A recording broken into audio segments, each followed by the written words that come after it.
Assalamualaikum warahmatullahi wabarakatuh. Halo semuanya, aku Tarmi Widya Kasana.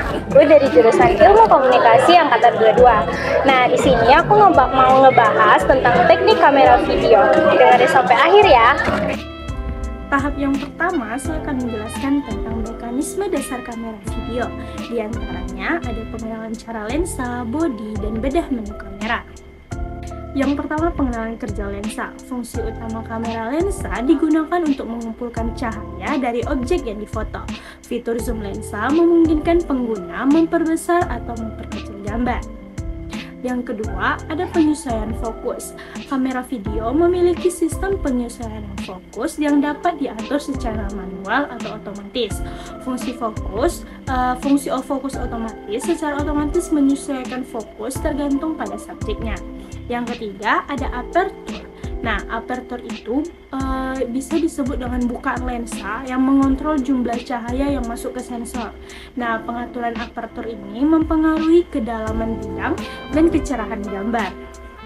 Nah, selanjutnya itu ada zoom. Nah, lensa dilengkapi dengan fungsi zoom in dan zoom out. Nah, zoom output memberikan hasil yang lebih baik dibandingkan dengan zoom digital. Nah, yang kedua, saya akan menjelaskan tentang pemahaman bodi kamera. Yang pertama itu ada sensor gambar.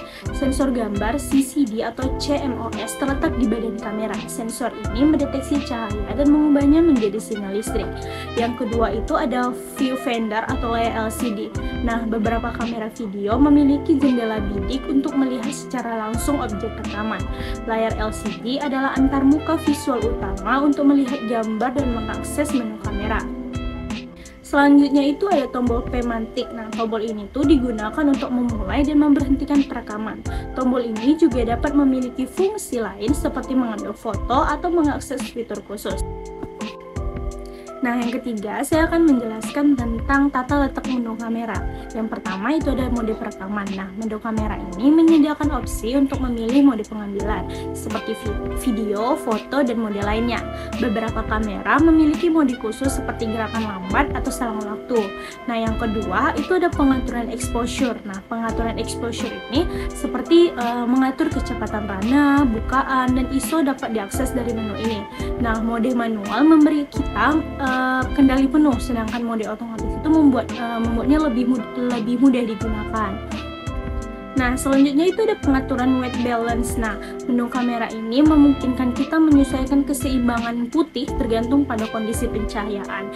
Pilihan umum mencakup siang hari, berawan, tungsten, dan berpendar. Yaitu ada pengaturan audio. Nah, pengaturan audio ini memungkinkan kita penggunanya mengontrol sensitivitas mikrofon kita, mengaktifkan atau menonaktifkan audio dan pengaturan lainnya.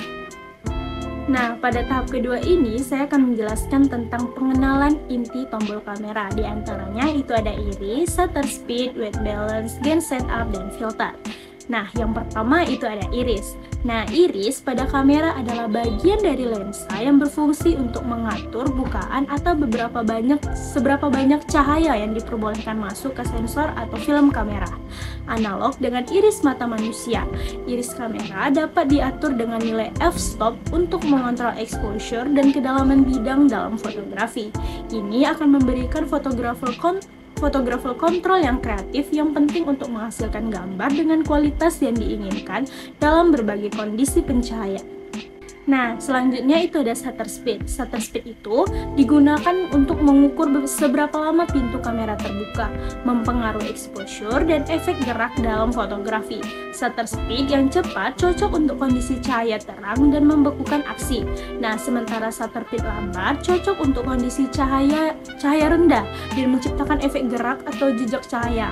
Nah, bersama dengan aperture dan ISO, shutter speed ini menjadi bagian integral dari segitiga pemaparan dalam fotografi karena memerlukan pertimbangan fotografer terhadap kondisi cahaya dan efek yang diinginkan. Nah, selanjutnya itu ada white balance. White balance pada kamera adalah pengaturan yang kritis untuk memastikan reproduksi warna yang akurat dalam gambar. Dengan mempertimbangkan suhu warna dari berbagai sumber cahaya, white balance ini membantu mencegah distorsi warna yang dapat terjadi akibat perbedaan kondisi pencahayaan. Nah, selanjutnya itu ada Gain Setup. Pengaturan gain setup pada kamera adalah kontrol sensitivitas sensor atau film terhadap cahaya. Biasanya digunakan dalam situasi cahaya rendah. Pengaturan gain ini dapat meningkatkan sensitivitas sensor untuk memperoleh exposure yang cukup. Nah, namun perlu diperhatikan bahwa meningkatkan gain juga dapat menghasilkan tingkat noise yang lebih tinggi. Nah, selanjutnya itu ada filter. Filter pada kamera adalah elemen fisik yang ditempatkan di depan lensa untuk mengubah atau memodifikasi cahaya yang masuk ke sensor kamera. Filter dapat digunakan untuk mencapai efek tertentu atau melakukan penyesuaian dalam fotografi atau videografi. Nah, pemilihan filter tergantung pada kebutuhan kreatif dan situasi pemotretan, dan fotografer dapat menggabungkan beberapa filter atau memilih filter yang paling sesuai untuk mencapai hasil yang diinginkan. Nah, pada tahap ketiga ini saya akan menjelaskan tentang teknik perekaman tipe shoot, komposisi, dan pergerakan kamera. Nah, yang pertama itu ada tipe shoot. Nah, salah satu aspek kunci dari perekaman adalah penggunaan tipe shoot atau jenis pengambilan gambar yang dapat mempengaruhi cara cerita atau pesan yang disampaikan kepada penonton. Nah, berikut ada beberapa tipe shoot yang akan saya jelaskan. Nah, yang pertama itu ada extreme long shoot. Nah, extreme long shoot adalah teknik pengambilan gambar dengan sudut yang sangat lebar dengan jarak jauh untuk menunjukkan pemandangan atau panorama yang luas. Nah, teknik pengambilan gambar ini menunjukkan latar belakang sebuah objek berada dan menjelaskan posisi objek tersebut dalam lingkungannya. Nah, yang kedua ada long shoot. Long shoot adalah teknik pengambilan gambar dari ujung kaki hingga ujung kepala. Teknik pengambilan gambar ini berfokus pada karakter manusia yang diambil gambarnya daripada lingkungan di belakangnya. Nah, yang ketiga ada medium long shoot. Medium long shoot yakni teknik pengambilan gambar dari kepala hingga lutut. Nah, selanjutnya itu ada medium shoot. Medium shoot merupakan teknik pengambilan gambar yang lebih sempit dari medium long shoot. Medium shoot mengambil gambar seorang karakter dari pinggang hingga kepala. Teknik pengambilan gambar ini biasanya digunakan untuk menunjukkan bahasa tubuh dari karakter dan juga ekspresi wajahnya. Nah, selanjutnya ada close up. Close up adalah teknik pengambilan gambar dari bahu hingga kepala seorang. Nah, teknik pengambilan gambar ini menunjukkan ekspresi, emosi, dan perasaan yang dirasakan oleh suatu karakter. Teknik pengambilan gambar ini juga dapat digunakan untuk menyoroti suatu benda, tulisan, atau simbol penting dalam suatu objek yang besar.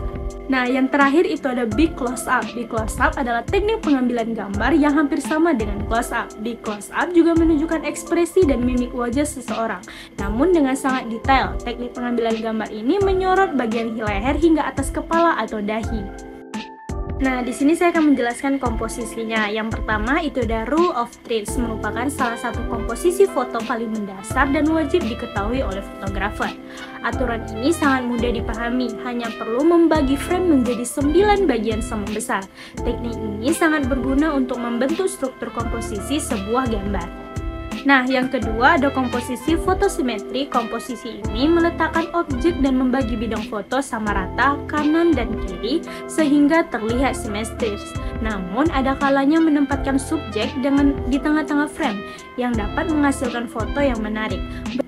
Nah, selanjutnya itu ada framing.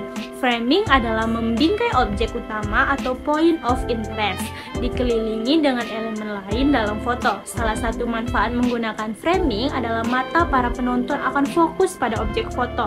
Selain itu, framing juga memberikan efek ruang yang tajam pada foto yang dihasilkan. Nah, yang ketiga, saya akan menjelaskan tentang penggerakan kamera. Yang pertama itu ada dolly atau tracking shot. Dolly adalah gerakan maju atau mundur kamera di sepanjang lintasan yang dipasang pada rel khusus. Ini menciptakan penggerakan yang halus dan merata. Nah, yang kedua itu ada pan. Teknik pan adalah gerakan horizontal kamera dari satu sisi ke sisi lain. Ini digunakan untuk mengikuti pergerakan objek atau mengeksplorasi pemandangan yang luas. Nah, yang ketiga itu ada tilt. Tilt adalah gerakan vertikal kamera yang mengarah ke atas atau ke bawah. Ini dapat digunakan untuk mengungkapkan objek yang lebih tinggi atau lebih rendah dari mata manusia. Nah, selanjutnya itu ada zoom. Zoom melibatkan perubahan tajamnya gambar dengan mengubah fokus kamera. Ini digunakan untuk mendekat atau menjauh dari subjek tanpa menggerakkan kamera. Nah, selanjutnya itu ada tracking. Nah, tracking shot melibatkan pergerakan kamera seiring dengan pergerakan subjek. Ini menciptakan kesan pengejaran atau pengawalan terhadap subjek. Nah, mungkin itu saja pembahasan singkat saya tentang teknik kamera dan video. Saya ucapkan terima kasih. Assalamualaikum warahmatullahi wabarakatuh. Ya.